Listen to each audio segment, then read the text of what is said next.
नमस्कार। आज से 10 साल पहले आपके पास 50 लाख रुपए थे और आज भी 50 से 60 लाख रुपए हैं। तो आपके हिसाब से आपने प्रोग्रेस की या वहीं हैं या डाउन हो गए?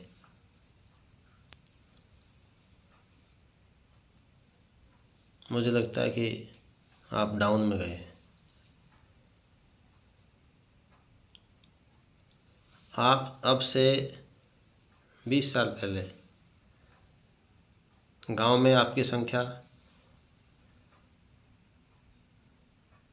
10,000 थी और आज भी 10 या 11,000 ही है,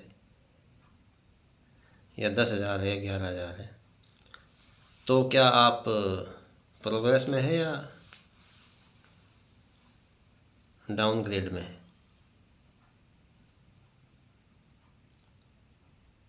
आपको इन बातों का विचार करना चाहिए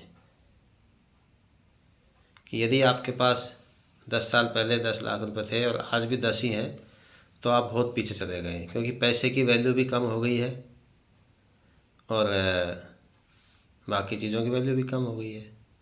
तो जब वैल्यू कम होगी तो 10 लाख की वैल्यू उससे कम होगी जो उस समय थी। इसी तरह आपकी संख्या 20 साल पहले 10 जितनी भी थी 10 लाख थी और अभी भी 10 लाख है या 11 लाख है। और आपके पड़ोसियों की संख्या, जो आपकी दूसरे गांव की संख्या है, उनकी संख्या 10 लाख से और 15 लाख होगी। तो मुझे लगता है कहीं ना कहीं आप कहीं ना कहीं लॉस में जा रहे हैं फिर,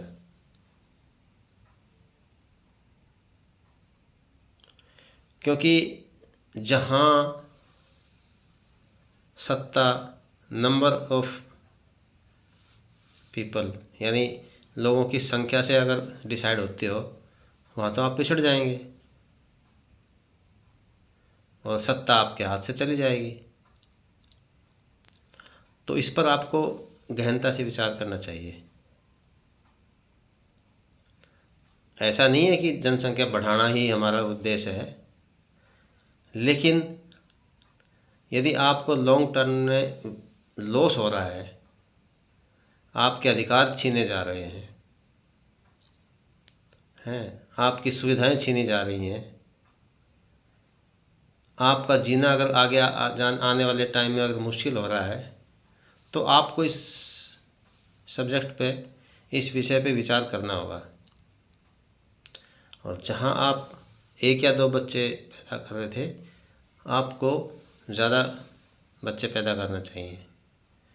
यानी हर घर में, हर दंपति के पास कम से कम 3 या 4 बच्चे होने चाहिए।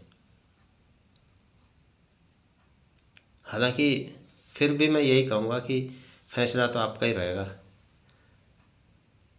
पर कुछ बातें, कुछ चीज़ें एक ब्रॉड स्केल में सोच के हमें करनी चाहिए।